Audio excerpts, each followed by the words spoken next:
Hi, welcome back. So in the previous segment of this video, I was talking a little bit about darcs performance, and I covered the improvements we've made to repository local operations like darcs record, and also to the darcs get command, which allows you to fetch a copy of somebody else's repository. Um, and I was pretty excited about these results because, well, we were able to sort of make these fairly dramatic improvements, and hopefully to really change that first impression that, or in the future, change this first impression that people have of darks. Um, but one thing I wanted to sort of remind you is that the work that we've done for darksget is not work that you're going to see right now. This is still work that's in progress.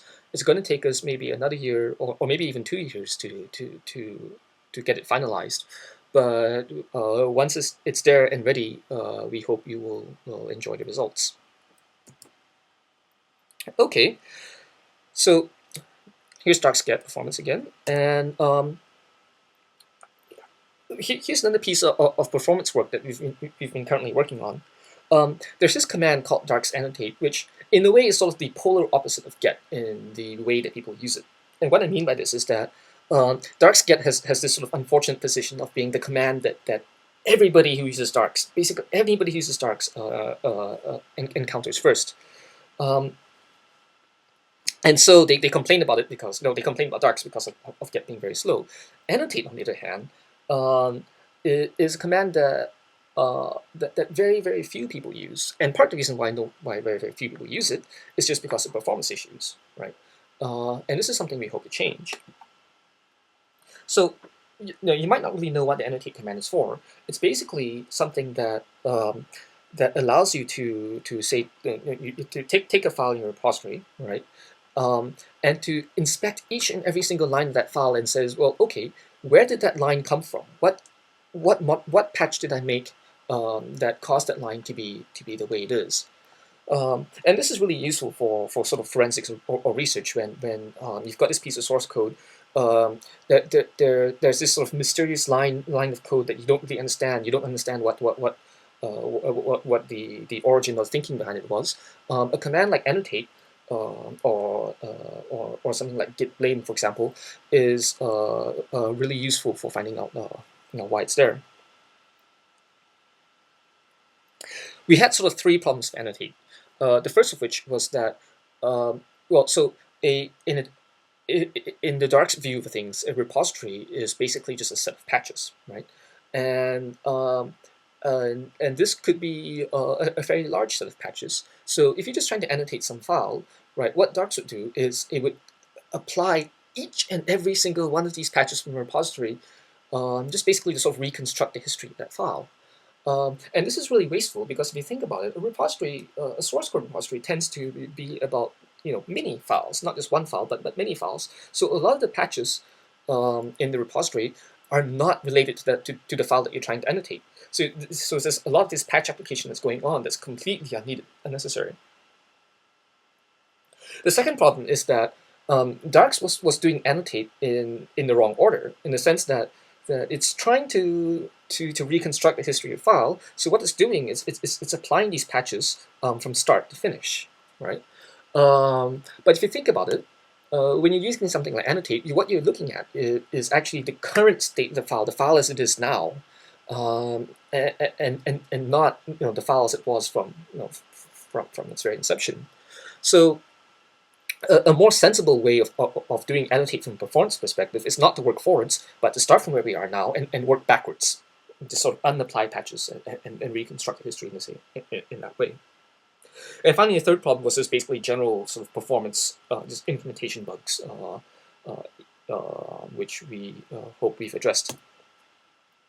So as a result of tackling these kinds of issues, we think that we have been able to take the annotate command and turn it into something a lot more usable. So before, for example, in the Glasgow Haskell compiler repository, trying to run annotate on the README file would take something like 40 minutes. Which basically was slow to the point of being unusable, and I think put us in a position where nobody would use annotate, even though it's a very useful thing to have. Now it's down to something like 1.5 minutes for this very large repository. So 1.5 minutes isn't fast, right? But it's a lot faster than 40 minutes. And it's at least to the point where we think you'll be able to make some sort of useful applications of this annotate command. And as I say, this is work that we're doing now. It's not finalized, and hopefully we will be able to drive this number down even further and get it down to something to maybe more of like the seconds range. And that would be a really wonderful result if we could do that. But already we have made quite a bit of progress in making annotate faster. Okay, so I've talked about darcs record as being sort of short-term work results that you'll see now, and in darcs get and darcs annotate as performance results that you see in the near future. What we'd like to sort of address once we've sort of gotten this work finalized and out the door is to start thinking more about how darcs could handle very large repositories. So the advice we give people is that darcs is only recommended for small to medium-sized repository. Like the very biggest repository we think that we can handle is the Glasgow Haskell compiler repository GHC. And anything like let's say the Linux kernel or Emacs is out of our league. I hope we can change that. I think this is something that this is a sort of a discussion that we'll sort of need to open when the time is right. But if you have sort of experience thinking about these kinds of issues, well, you should contact us on darcs users and sort of start chatting with us.